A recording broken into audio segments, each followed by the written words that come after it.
Bonjour à tous, ravi de vous retrouver pour cette dégustation révélation mensuelle. Nous nous sommes baladés il y a quelque temps sur les bords de la Loire et sommes arrêtés à Saint-Nicolas de Bourgueil, petite appellation d'environ 1000 hectares qui est un peu le trait d'union entre les régions Anjou et Touraine. C'est une appellation qui entoure le village de Bourgueil et c'est là que sévit le domaine Mabillot, qui est un domaine qui nous a conquis par la qualité de ses vins bien sûr, mais aussi par son accueil, son charme, son enthousiasme, sa passion en fait avec son terroir. C'est un domaine aussi qui s'est reconverti en agriculture biologique en 2003 et qui depuis applique ses méthodes dans ses vignes. Les vignes justement, il s'agit de cépages Cabernet Franc sur de vieilles vignes dans le millésime 2008 et c'est un Saint-Nicolas de Bourgueil. La cuvée s'appelle Les Coutures.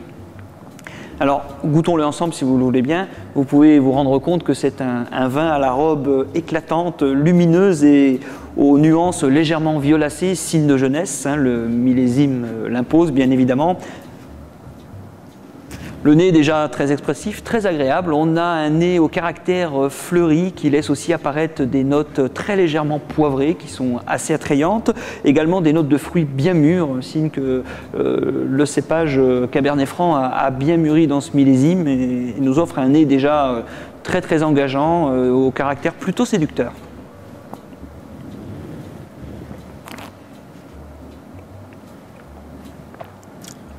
Alors la bouche exprime tout de même la jeunesse du millésime.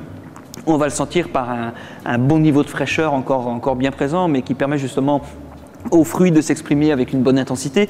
C'est un vin bien structuré. Alors la texture des tanins est intéressante sur cette cuvée puisque le Cabernet Franc est un cépage qui a qui peut facilement donner des tanins avec pas mal de fermeté. Là, on a au contraire un tanin relativement lisse, patiné, très mûr en tout cas. Et si je devais définir cette cuvée en quelques mots, je parlerais de finesse, d'élégance.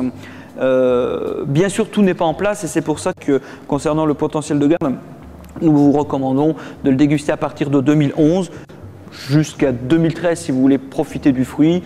Je pense qu'on pourra aller un petit peu au-delà, mais en tout cas, attendez 2011 pour commencer à le déguster et découvrir ce Saint-Nicolas de Bourgueil sur ces terroirs de Loire qui sont des terroirs à découvrir.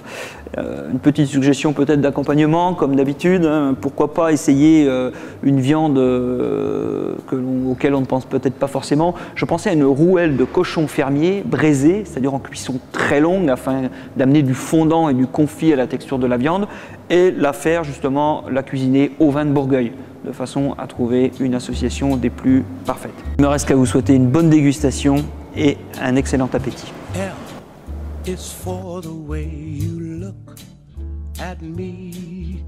O is for the only one I see.